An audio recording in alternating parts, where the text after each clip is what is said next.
Didasarkan pada penelitian Jude Bourgon pada tahun 1978, teori ini memandang komunikasi sebagai proses pertukaran informasi tingkat tinggi dalam hal hubungan isi komunikasi. Teori ini bisa digunakan oleh masing-masing pelaku komunikasi untuk menyerang harapan-harapan pihak lawan bicaranya, baik dalam arti positif maupun negatif, bergantung kepada suka atau tidak suka para pelaku komunikasi masing-masing. Perubahan tak terduga yang terjadi dalam jarak perbincangan antara para komunikator dapat menimbulkan suatu perasaan tidak nyaman atau bahkan rasa marah dan seringkali ambigu. Teori ini mengintegrasikan kejadian-kejadian khusus dari komunikasi nonverbal, yaitu ruang personal dan harapan orang akan jarak ketika perbincangan tersebut terjadi. Saya akan menjelaskan teori hubungan ruang yang terdapat di dalam teori pelanggaran harapan. Nah, salah satunya adalah zona prosemik. Apa aja sih yang ada di dalam zona prosemik ini? Kita lihat bareng-bareng. Yang pertama, itu ada jarak intim. Nah, zona ini mencakup perilaku yang ada pada jarak 46 cm, jadi cukup dekat. Nah, perilaku ini termasuk perilaku yang bervariasi, mulai dari sentuhan hingga mengamati bentuk wajah seseorang. Nah, yang kedua, itu ada jarak personal. Zona ini mencakup perilaku yang ada pada jarak 46 cm sampai 1,2 meter. Nah, biasanya perilaku ini seringkali digunakan untuk kerabat, teman-teman, atau tidak keluarga. Nah, yang ketiga ada jarak sosial.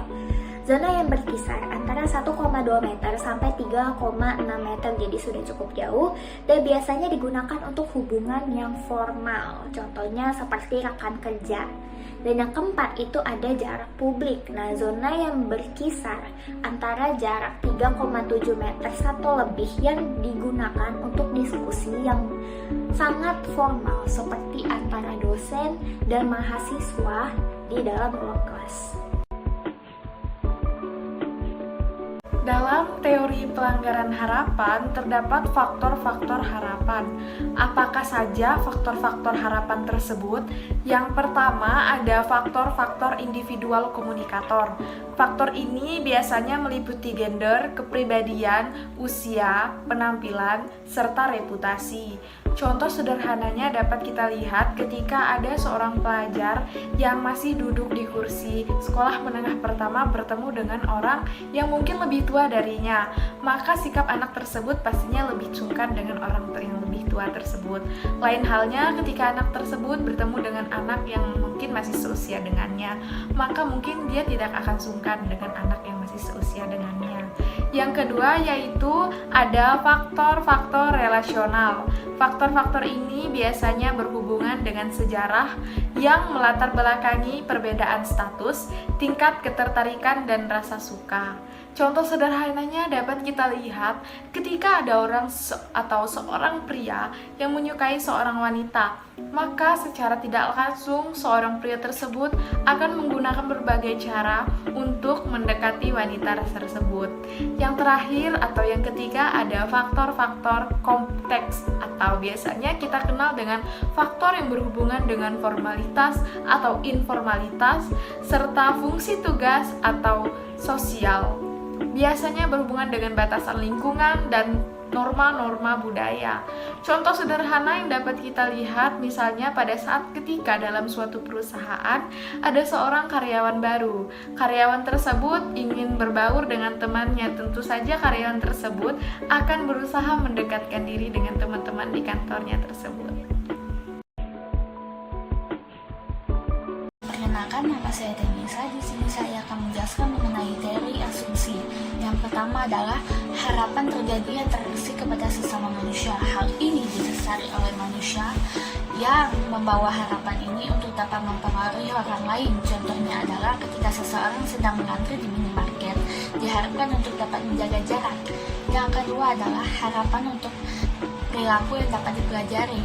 Asumsi ini didasari oleh harapan yang bukanlah dibawa dari lahir, tetapi terjadi secara alamiah. Contohnya adalah hubungan antara profesor dan mahasiswa. Hal ini didasari oleh tindakan rasa hormat profesional.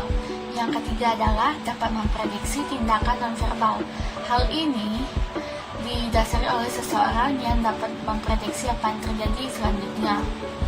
Contohnya adalah ketika kita sedang bertemu dengan seseorang untuk pertama kali, yang kita lakukan adalah melakukan kontak mata. Kemudian kita akan merasa canggung, tapi lama-kelamaan kita akan merasa nyaman. Contoh kasus, dua orang yang baru saling mengenal, Andri dan Tasya. Mereka berdua berjanji untuk bertemu di sebuah toko buku dekat rumah mereka. Tetapi Tasya datang lebih dahulu daripada Andri. Andri datang 1 jam setelah Tasya. Tasya merasa sangat kesal. Ia merasa dipermainkan oleh Andri. Pada saat datang, Andri terus memegangi perutnya.